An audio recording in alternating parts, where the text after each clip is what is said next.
Well, good morning, everybody, and here we're in a rush again. I got a little lost in prayer this morning in preparation for this morning, so just doing some catch-up stuff. Um, so we're continuing to read through the Gospels. We're still in Luke here, and today's reading there was a lot of kingdom stuff.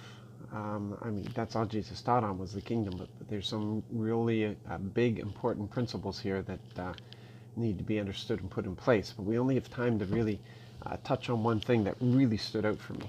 It's where Jesus was talking about that up until John the Baptist, all they had was Moses representing the law and the prophets.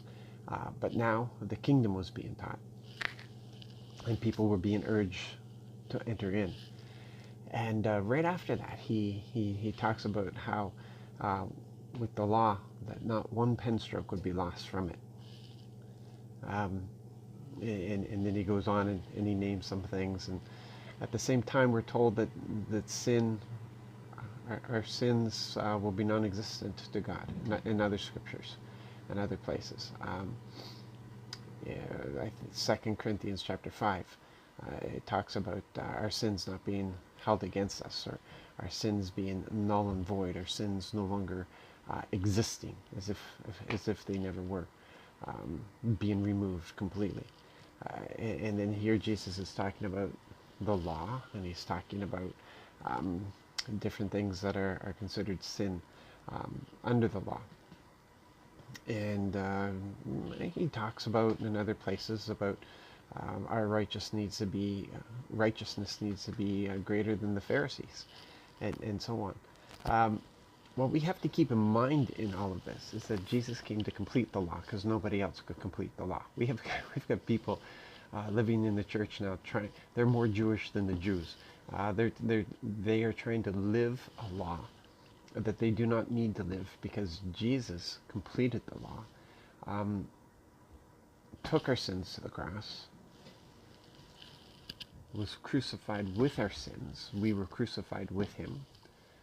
We were raised as a new creation, removed from sin removed from us. We operate in righteousness, and we're learning to become what we are. We're growing into that, bit by bit. We're getting there, but it's now we don't sin because of a sin nature. We sin because of habit, and habits can be broken. It's as simple as that. So the thing here is that Jesus was saying how important, how beautiful the law is, because he didn't go to the cross for nothing. That law needed to be completed, and he completed it, and which means that we can enter into the kingdom. That's what the whole cross is. The cross is a door for us to enter into the kingdom that we're urged to enter into. And Jesus spent all of this time teaching about the kingdom, the principles of the kingdom, how the kingdom operates. It's just fantastic news that the people prior to Jesus didn't have this opportunity. The Father's heart wasn't revealed to them. They didn't know these principles of the kingdom. They didn't know the depth of the law. They knew the surface of the law, but they didn't know what the law was really dealing with. And this is all exciting stuff, and stuff that we need to grasp and hold on to, and understand that we're not free agents. In our freedom, we chose Jesus. In our freedom, we bend our knee. Our motivation is love. There's parts where Paul talks about we are controlled by the love of Christ, and by this he doesn't mean that we're forced into slavery. Although he uses references to slavery, it's because it's hard to find an earthly equivalent to understand this, but it's really our motivation is love. We no longer live. We've died, so we no longer live. We live through Christ. Christ is our motivation for everything.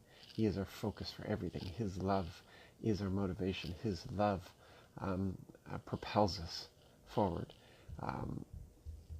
This is the idea, and this is the kingdom. We no longer we don't live a life in a way to avoid hell. else got nothing to do with it. We live a life of love. Um, we live a life of love because we love. Because he first loved us. He taught us how to love him. And in loving him, we lay down our lives. So we are separated from sin, and we rise in righteousness, in his righteousness. And it's just all fantastic. It's exciting. It's passionate. It's over the top great. And I just pray that you can get a revelation of this. Because if you can, it will change your life for all eternity. You be blessed, be encouraged. I'm looking forward to meeting with those of you from my tribe for worship today. And what a celebration we have. Amen. God bless.